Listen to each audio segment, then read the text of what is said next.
Miarakantsika rehetra amin'ny anaran'i Jesosy, ilay tompon'izao rehetra izao. Aza dino Jesosy rehefa azonao izay nangatahinao. Izay indray avana ny lohatenin'ity vidéo manaraka ity. Ny fakapanahy matetika mpahazo antsika rehefa azo ny valim-bavaka dia adino Andriamanitra ilay mpanome ny valim-bavaka. Rehefa mahazo ny fahasoavana dia manadino ny fankatoavana. Ary ny tantaran'ny marika toko voalohany andininy 4 ka hatramin'ny andininy 5 dia mampianatra antsika an'izany mihitsy satria nisy boky atao izay nanantona an' Jesosy, nandohalika, nitaraina mafy taminy dia tena niteny mihitsy hoe raha mety ianao dia mahay manadio aho.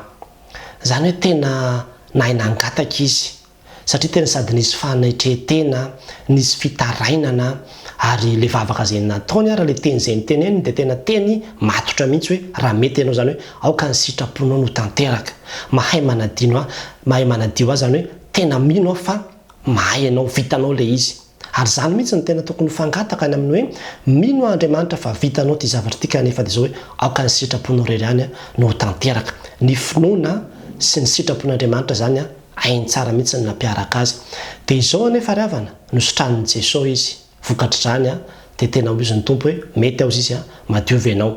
Fa izao koa mba nisy zavatra nangatahan'i Jesosy taminy koa dia ny hoe ary nanapepetra azy mafy tsara mihitsy ny Jesosy, namepetra azy mafy tsara mihitsy hoe voalohany aza miteny na amin'iza zao zavatra izay nataoko taminao zao.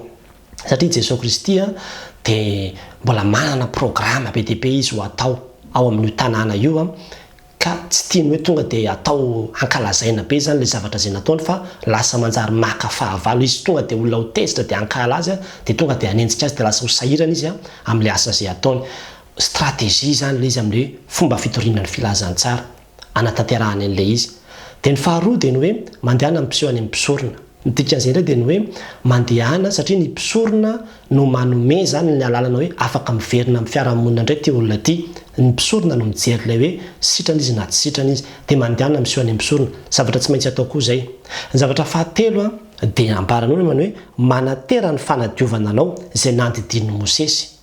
Zany hoe ohatrany hoe misy karazana fanatitra farak-pahasoavana zany zay araka ny lalàn'ny Mosesy tokony atao rehefa afaka ny amin'ny abokanina ny olona aterina any amin'ny tempoly. Toy ny tompo hoe aza dino koa ny amin'izay. Zay fotsiny atao izy fa aza miresaka be dia be na amin'iza na amin'izy ianao. Zay ny nangatahan'ny tompo taminy. Dia ny nampalahelo nefa ravana dia zao tsy nisy nataondreo na anankiray ary fa ambarany ny andininy 5 amin'ny hoe nefa lasa rahalehilahy ka nilazalaza sy nampiely izany zavatra zany. Tonga dia lasa niazakazaka satria nahita an'le fahasoavana dia efa maika efa dodina mihitsy nilazan'izany amin'ny fianakaviana amin'ny olona rehetra dia tonga dia tsy voatanany mihitsy n'ilay izy. Fa dia lasa izy nanaparitaka dia adinony tanteraka ny tenin'ny Jesosy Kristy, ny afatry Jesosy Kristy, ny sitrapon'ny Jesosy Kristy adinony tanteraka fa variana niazakazaka tamin'le fanasitranana izy. Ary zany tantara zany ny vokany dia lasa tsy nahazo niditra atao amin'ny tanàna io intsony miariary Jesosy fa dia lasa tany mipetraka tany amin'ny tany foana izy. Zany hoe tena victime hatramin'i Jesosy. Nisy fiantraikany hatrany amin'ny Jesosy mihitsy ny famafisan-doha an'ity lehilahy ity zany noho ny amin'izay le hoe variana tao amin'ny valim-bavaka tao izy. Androany ravana dia hitarika ny saintsika amin'izany tantara zany satria le tantara dia tena fiainantsika amin'ny ankapobeny mihitsy. Fa itsika dia mahay mangataka amin'Andriamanitra. Ary raha fangatahana aloha dia tena hoe haitsika zany satria rehefa mivavaka dia ny 70% ny vavaka izay ataontsika dia any amin'ny fangatahana daholo. Fa rehefa tena azontsika ny zavatra izay angatahantsika amin'Andriamanitra, indraindray variana amin'ilay valim-bavaka tsika dia tena miala manadino an'Andriamanitra mihitsy. Zavatra kely tsotra tsy indrindra fotsiny ohatra ny amin'ny hoe amin'ny alina dia mangataka ianao hoe tompo arofo matahotra ianao zao dia izy mpangalatra dia mivavaka mafy mihitsy. Rehefa tonga nefa ny maraina narovan'ny tompo ianao, tonga dia miazakazaka maika andeha hoe tsy zeroa na dia le tombavaka aza ohatrany hoe zavatra zara fa vita. Efa endrika tsy fahaizana mankasitraka an'Andriamanitra zany. Efa endrika fanadinoana an'Andriamanitra zany.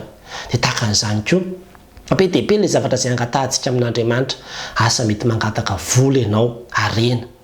Ary tena amen'Andriamanitra ny arena tokoa. Ary tena nataon'Andriamanitra nanan-karena tokoa. Notahin'Andriamanitra tokoa tamin'ny asa sy ny fivelomana izay nataonao. Fa ny mampalahelo dia zao lasa variana be amin'le business. Tsy manana fotoana antsoina an'Andriamanitra nefa taloha tena nanana fotoana ivavahana natonana n'Andriamanitra fa rehefa nahazo le arena dia lasa tsy nanana fotoana tsony ho an'Andriamanitra. Ny sasany aza moa araka ny ambaran'ny vazivazy ny tanorany amin'ny hoe tamin'ny mbola nahantra dia misy soratra teo amin'ny vavahadiny amin'ny hoe Jehovah ny mpiandry ahy. Fa rehefa tonga nanan-karena dia nisolo le izy manao hoe misy alika masika ato, miala, miova, ovaniny zava-misy koa tsika indraindray ary miova amin'ny faharatsiana mihitsy, manadino an'Andriamanitra, miala amin'Andriamanitra, mitady fahendrena, mitady fahaizana, mitady zavatra samihafa tsika ary omen'Andriamanitra tokoa. Kanefa dia izao hoe indraindray tsika lasa mihebohebo sy mirehareha ao anatin'ireny zavatra ireny, mihevitra ny tena tsika ho zavatra dia adino indray na dia ny mangataka amin'Andriamanitra aza hoe tompo omeo anahy zavatra ohatran'izao mba ahafahako mahatakatra n'ity zavatra ity, fa tonga dia mieritreritra hoe ny fahaizako no anakarako azy. Dia tahaka an'izany daholo amin'ny zavatra isan-karazany, mahay mangataka tsika fa indraindray adinontsika avy eo Andriamanitra, ny tenin'Andriamanitra, le fanatonana an'Andriamanitra. Zay ny dikany hoe mandehana any amin'ny tempoly, mandehana any amin'ny mpisorona le an'Andriamanitra adinontsika fa tonga tsika dia variana mihazakazaka any amin'ny zavatra ny tany. Ary zay ry havana ny tena mila hitandremantsika amin'ity anio ity. Zany mahatonga ny tenin'Andriamanitra any amin'ny Isaia 1:10 milaza manao hoe tsarovo izy ny vatolampy izay nakana anareo sy ny aty lavaka izay niadina anareo. Tany amin'ny farany lalina ianao no natsoan'Andriamanitra, nalain'Andriamanitra. Tany amin'ny farafahoriana ianao no namen'Andriamanitra fahasoavana. Ary fahasoavana daholo ny zavatra izay eo am-pelantanantsika fa aza variana amin'io fahasoavana io. Fahasoavana na dia ny hery sy tanjaka izay anananao azy, fahasoavana na dia ny fahatanoranao aza, fahasoavana daholo izany rehetrarehetra izany. Fa indraindray adinontsika Andriamanitra ao anatin'izany fa tonga dia mihazakazaka tsika mampiasa ny hery sy ny tanjaka, mampiasa n'ilay fahaizana, mampiasa n'ilay talenta any amin'izao tontolo izao. Ohatran'ny hoe izao tontolo izao nanome anahy ity, adinontsika Andriamanitra. Ary zany no mahatonga an'Andriamanitra miteny aminao androany manao hoe aza manadino an'Andriamanitra ianao rehefa azonao ny zavatra izay nomen'Andriamanitra anao. Fa tokony voamaika ary iny anompotsika an'Andriamanitra, anatonantsika an'Andriamanitra bebe kokoa iny zavatra izay nomen'Andriamanitra antsika iny, fa tsy tokony hampanalavitra antsika amin'Andriamanitra mihitsy. Nangataka fiara ianao dia nomen'Andriamanitra fiara, tokony voamaika ilay fiara anomponao an'Andriamanitra, andehananao matetika makany amin'ny tempolin'Andriamanitra fa tsy hoe voamaika lasa amin'izay ianao mandeha vakansa kely foana dia mandeha sortie foana rehefa weekend dia na ny fandehanana mivavaka aza ila tena hoe zarizary, tsy zarizary mihitsy. Nangataka tamin'Andriamanitra ianao mba ho akaty ampitan-dranomasina, hipetraka hiaina sotra tonga aty anefa ianao adinonao tanteraka. Tamin'ny ianao mbola taloha tena nahay nangataka nanao ny rehetrarehetra ity mihitsy azahoana an'ilay izy, fa rehefa tonga ianao na ny varavara-piangonana aza tsy hitantsika tsony. Miverena ry havana, miverena amin'Andriamanitra. Ary zany mahatonga ny tenin'Andriamanitra ny Mpitoroteny 2:20 iteny manao hoe tsarovo ny mpanao anao izy amin'ny andro ny fahatanoranao.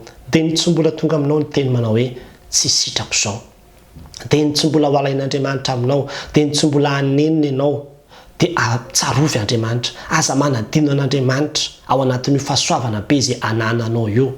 Fa voamaika io mihitsy ny tokony hanomponao an'Andriamanitra, aza miala amin'Andriamanitra. Fa voamaika ny fahasoavana izay men'Andriamanitra antsika dia tokony voamaika entintsika hanomezana voninahitra azy, hanompona azy, ary aza dinonao mihitsy Andriamanitra amin'izay fahasoavana izay niraisinao. Zany natonga mpanao salama nametraka fanontaniana manao hoe inona no havaliko an Jehovah hozy izy noho ny soa rehetra izay nataony tamiko. Inona no havaliko an Jehovah? Efa nametraka an'izany fanontaniana izany ve ianao hoe inona no havaliko an Jehovah noho ny amin'ity fahasoavana izay nomeny ahy ity? Inona ny takiany amiko amin'ity? Aza tonga dia mihazakazaka any amin'ilay fahasoavana. Fa raha izany dia anaraka n'ity boka ity tsika, anaraka ny fahadalan'ity lehilahy ity tsika, ary dia ho perta tanteraka Jesosy Kristy. Ho perta izy satria voamaika antsika hiazakazaka ho any amin'ny fahaverezana. Fihazakazaka ho any amin'ny fahaverezana tsika.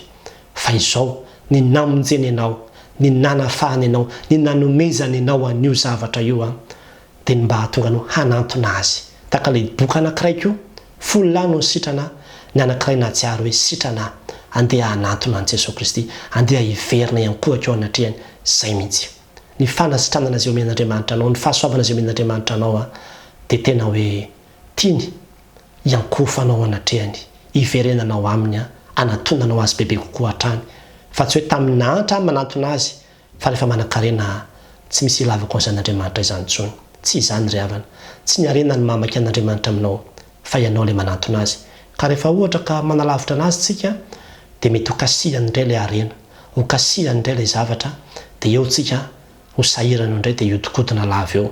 Fa dia izao andetsika hibebaka, hiverina, hanantona an'Andriamanitra ka hiteny manao hoe Tompo, inty aho a, hanantona anao, hanaraka anao. Dia izay ny takian'Andriamanitra amintsika dia mahireza ry havana. Ny tompony hanokatra ny saintsika, ampiverina antsika amin'Andriamanitra ka tsy hahatonga antsika ho variana amin'ity izao tontolo izao ity. An'Andriamanitra rerany voninahitra. Amen. So